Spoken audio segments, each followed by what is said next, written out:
I'm Beverly Lewis, here on location in Lancaster County, Pennsylvania, where I grew up.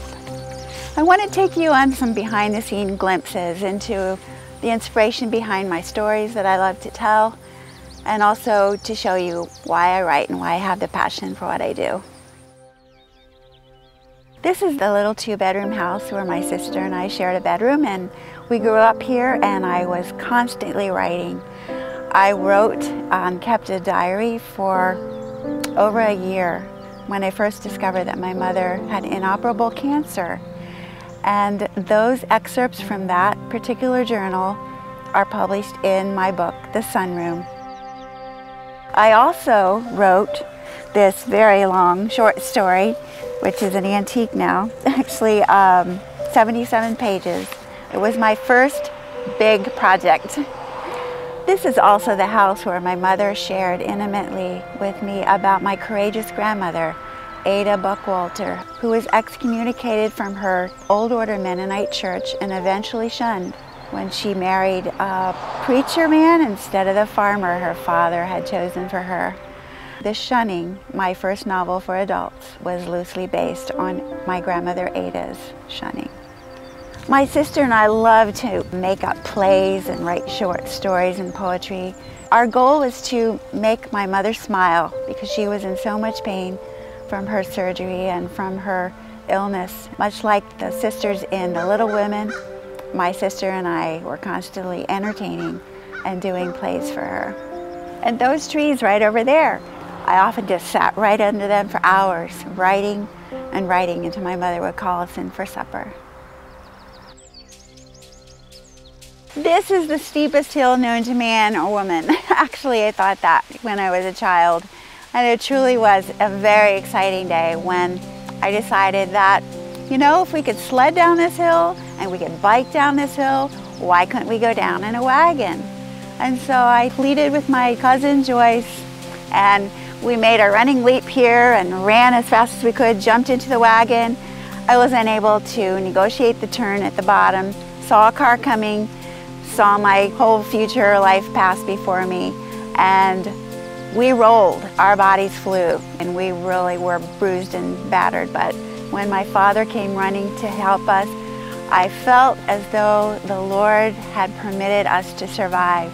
And it occurred to me, how could I think of dying when I hadn't finished that manuscript back at the house?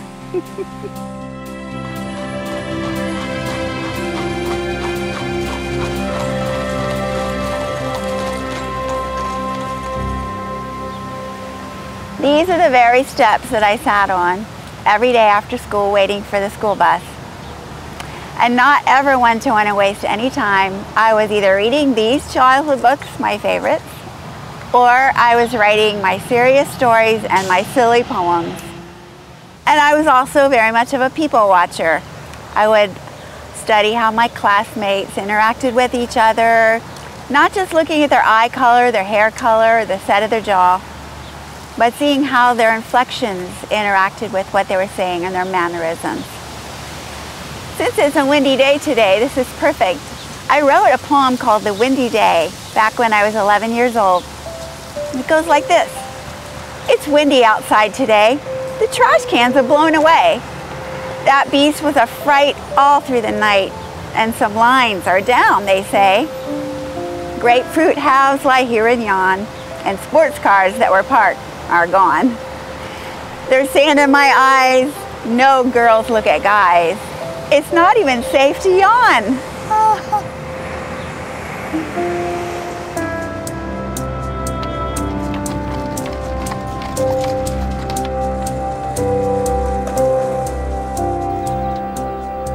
This is the house where Ada Rank, my grandmother, lived while she was being courted by her handsome blue-eyed Omar Buckwalter.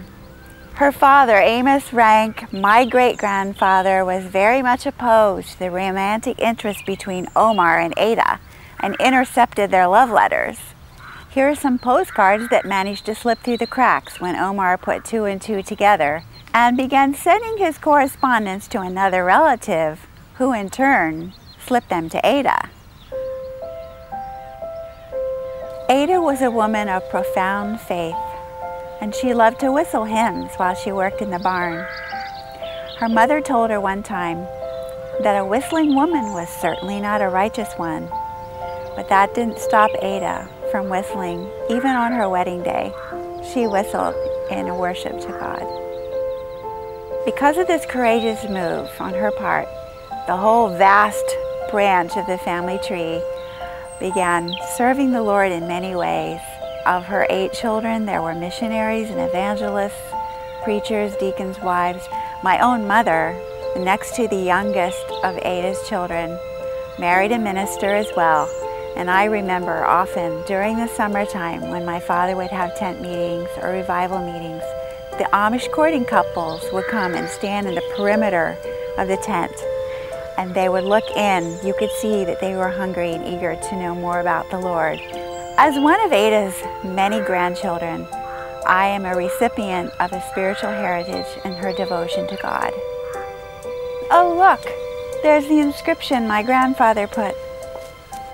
Built by Amos L. and Barbara Rank in 1889.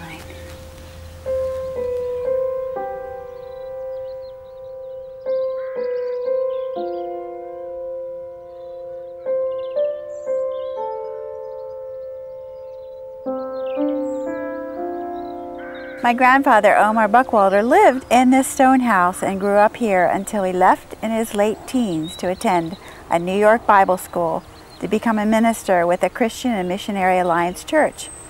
His parents, my great-grandparents, were Martin and Lydia Ann Buckwalter, and lived here with their children. One sunny afternoon in 1886, Barbara Ann Rank brought her new baby girl, little brown-eyed Ada, over to visit Lydia Ann Buckwalter. Lydia's 1-year-old son, Omar, toddled over to the carriage and peered down at the sleeping newborn Ada. He was so taken with her, Omar leaned into the baby carriage and kissed her. The next time Omar kissed Ada was on their wedding day, nearly 20 years later. There was just something about Ada's big brown eyes that did something to Omar. Talk about love at first sight.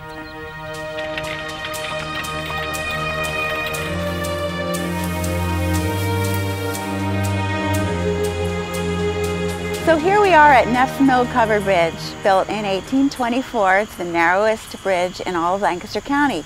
The Amish courting couples actually joke about these covered bridges, calling them kissing bridges, because a young man can halt his horse and kiss his sweetheart girl in private, which is a good thing because the courting rituals are very secretive here in Lancaster County, Pennsylvania.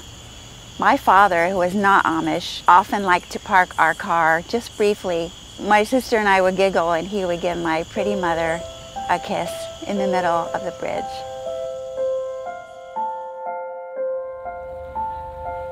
This is the wonderful Birdenhand Farmers Market. Each time I've shopped here, I strike up conversations with Amish friends.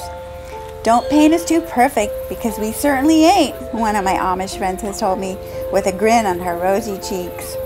I've also encountered fans of my books at this wonderful farmers market, where you can purchase everything, truly, from dried corn to Amish aprons for your little girls, to homespun candles and wooden rocking horses for your little boys.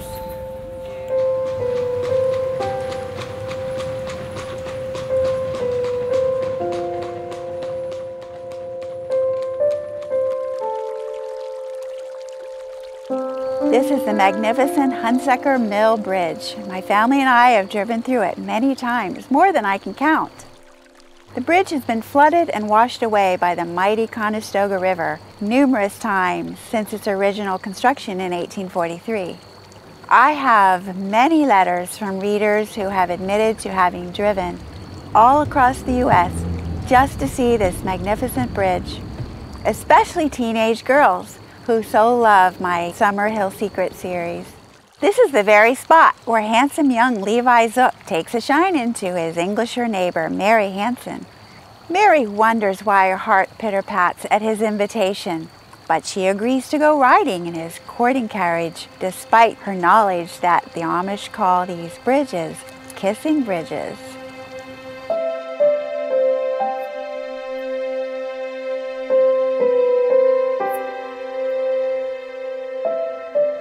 Here we are at the crest of Grasshopper Level, the setting for my novel, The Redemption of Sarah Kane, and also the popular video, Saving Sarah Kane. This is the view Liddy Cottrell sees from the Amish cemetery as she mourns her young mother.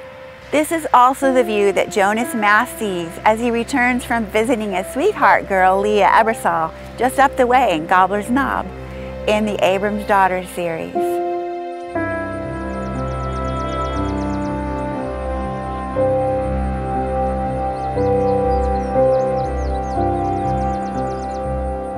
Thanks so much for joining me in Lancaster County, my beloved home. I'll see you on the pages of my new novel.